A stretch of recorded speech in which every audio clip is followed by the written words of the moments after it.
प्रधानमंत्री नरेंद्र मोदी ने वर्चुअल माध्यम से पीएम किसान सम्मान निधि की किस्त जारी की।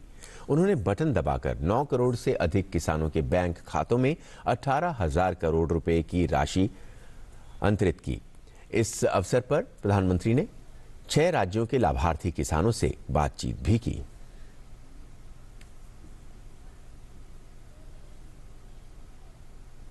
अगर किसी स्थिति में उपज अच्छी हुई, मार्केट बहुत शानदार हो गया, जो एग्रीमेंट में था उससे भी ज्यादा मुनाफा एग्रीमेंट वाले को मिल रहा है, अगर ऐसा होता है तो एग्रीमेंट का जितना पैसा है वो तो देना ही दे है, लेकिन अगर ज्यादा मुनाफा हुआ है तो उसमें से कुछ बोनस भी किसान को देना पड़ेगा। पहले क्या होता था याद है ना, सारा रिस्क किसान का होता था और रिटर्न किसी और का होता था। अब नए कृषि कानूनों और सुधार के बाद स्थिति पूरी तरह किसानों के पक्ष में हो गई है।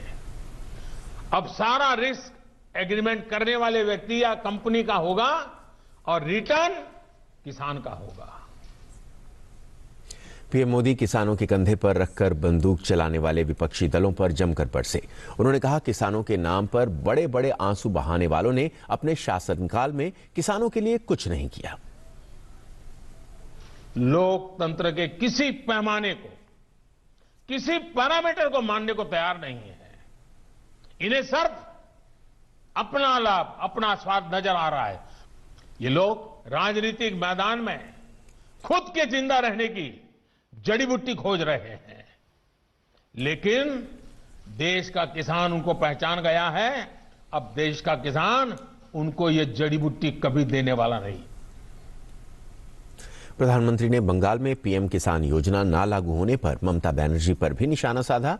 उन्होंने कहा कि राज्य में जिनसे लड़ती हैं उन्हीं के साथ पंजाब में आंदोलन चला रही हैं। किसानों को ये 2,000 रुपया मिलने वाला कार्यक्रम है, बंगाल के अंदर कोई आंदोलन नहीं चलाया। अपने राज्य में 70 लाख किसानों को इतना धन मिले, वो देने में उनको राजनीति आड़े आती है, लेकिन वही पंजाब जाकर के जो लोग के साथ वो बंगाल में लड़ाई लड़ते हैं, यहां आकर के उनसे गुपचुप करते हैं। भाजपा अध्यक्ष जेपी नड्डा ने कहा कि पीएम किसान सम्मान निधि योजना में 9 करोड़ 4 लाख किसानों को 18,089 करोड़ रुपए राशि सीधे उनके खातों में भेजा जाना सुशासन की दृष्टि से बड़ा कदम है। इस कार्यक्रम में 8 करोड़ लोगों ने अपने को पंजीकृत कर प्रधानमंत्री मोदी के उद्बोधन को सुना, जो कि अभूतपूर्व है। उन्होंने किसानों से अपील की है कि जिन लोगों ने कई दशक देश की सत्ता पर काबिज रहने के बावजूद किसानों के लिए कुछ नहीं किया, उनके फैलाए झूठ में ना आए, उनसे सावधान रहें। जेपी नड्डा ने किसान भाइयों से देश को समृद्ध एवं आत्मनिर्भर बनाने के लिए पीएम मोदी जी के साथ देने का भी आग्रह किया है। भारतीय राष्ट्रीय राजमार्ग प्राधिकरण ने कहा है कि फास्टैग के जरिए अब रिकॉर्ड 50 लाख ट्रांजैक्शन के साथ 80 करोड़ रुपए प्रतिदिन पर पहुंच गया है। अब तक 2.20 करोड़ फास्टैग जारी किए जा चुके हैं। एनएचएआई ने कहा कि फास्टैग के जरिए टोल कलेक्शन 24 दिसंबर को पहली बार 80 करोड़ रुपए प्रतिदिन के आंकड़े को पार कर गया। फास्टैग लेन देन 50 लाख प्रतिदिन के रिकॉर्ड पर पहुंच गया है। 1 जनवरी 2021 से वाहनों के लिए फास्टैग अनिवार्य होगा। देश में कोविड रोगियों की संख्या में और कमी आई है और ये कुल संक्रमित लोगों की संख्या 2.78% रह गई है। इस समय 2,81,000 मरीज उपचार करा रहे हैं। पिछले 24 घंटों में करीब 23,000 लोगों में संक्रमण की पुष्टि हुई। कोविड से स्वस्थ होने की दर बढ़कर 95.77% हो गई है। अब तक कुल 97,17,000 रोगी ठीक हो चुके हैं। पिछले 24 घंटों में 24,500 से अधिक रोगी ठीक हुए। देश भर में स्वस्थ रोगियों की संख्या उपचार करा रहे मरीजों से 34 गुना अधिक हो गई है। कोविड मृत्यु दर 1.45% रह गई है।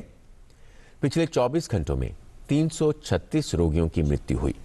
पिछले 24 घंटों में देश भर में 9,97,000 से अधिक नमूनों की जांच की गई। अब तक देश में करीब 16 करोड़ 63 लाख जांच की जा चुकी हैं। स्वास्थ्य मंत्रालय ने कहा है कि बड़े पैमाने पर जांच की सुविधा से संक्रमित रोगियों का पता लगाने में मदद मिली है। देश भर में इस समय 2281 प्रयोगशालाएं कोविड नमूनों की जांच कर रही हैं। इनमें से 1200 सरकारी और 1081 निजी क्षेत्र की प्रयोगशालाएं हैं। मुंबई के धारावी में पहली बार कोविड-19 के नए संक्रमित मरीजों का आंकड़ा 0 पर रहा है।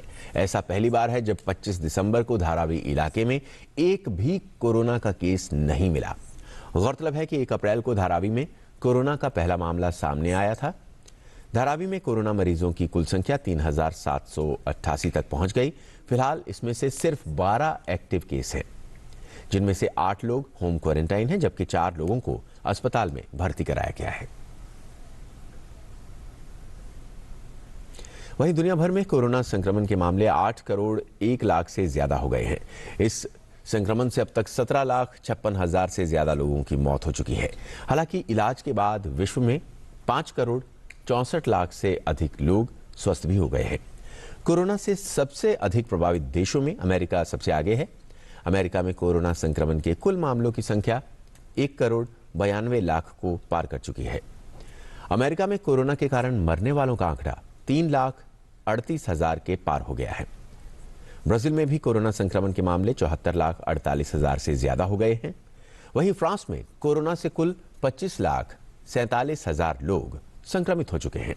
स्पेन में करीब 18,69,000 से ज्यादा संक्रमण के मामले सामने आए हैं। स्पेन में कोरोना के कारण मरने वालों का आंकड़ा 49,000 को पार कर गया है। फ्रांस में भी कोरोना वायरस का नया और ज्यादा खतरनाक वेरिएंट मिला है। ये वायरस का वही वेरिएंट है जो इससे पहले ब्रिटेन में पाया